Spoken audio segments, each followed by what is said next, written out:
Le 15 novembre, Jésus dit : Le Père te regarde, comme un petit oiseau reste au chaud et en sécurité sous la garde vigilante des parents, tu te tiens sous l'œil de Dieu qui te regarde avec amour.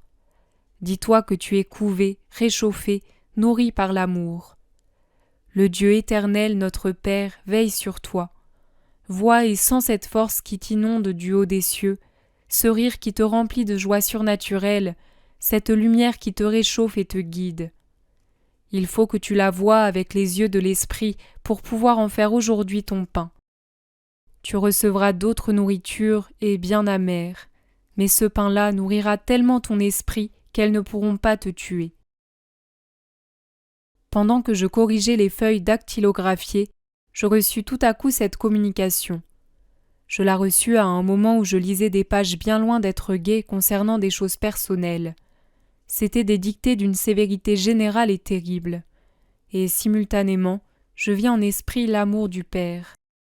Je dis l'amour du Père car je ne pourrais affirmer d'avoir vu le Père éternel comme je vois le Fils humainement. Et pourtant, je l'ai vu. Et si lorsque j'ai parlé de la très sainte Vierge, j'ai dit que j'ai vu le corps spiritualisé de Marie comme une émanation de lumière dans la lumière, mais toujours en forme de corps, je pourrais dire maintenant que j'ai vu une immense lumière, d'une joie incomparable, dont transparaissait une idée de visage. Je dis idée parce que c'était comme si l'immense lumière le voilait de multiples couches de splendeur, afin de me permettre de le voir avec mes pauvres yeux humains. Un visage penché sur moi, et deux bras tendus comme pour me protéger et m'embrasser, rien d'autre. Ce que j'entrevis était d'une beauté incomparable.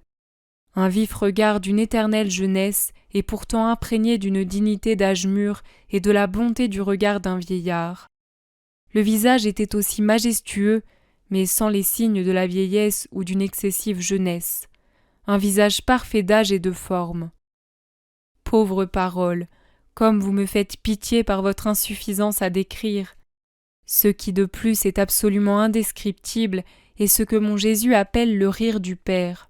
C'est un mouvement sans voix, mais qui contient toutes les paroles les plus réconfortantes.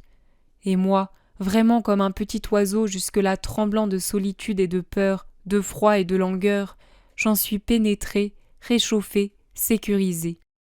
Que soit béni le Très-Haut, qui me permet de comprendre sa très sainte paternité à l'égard d'une pauvre créature comme moi.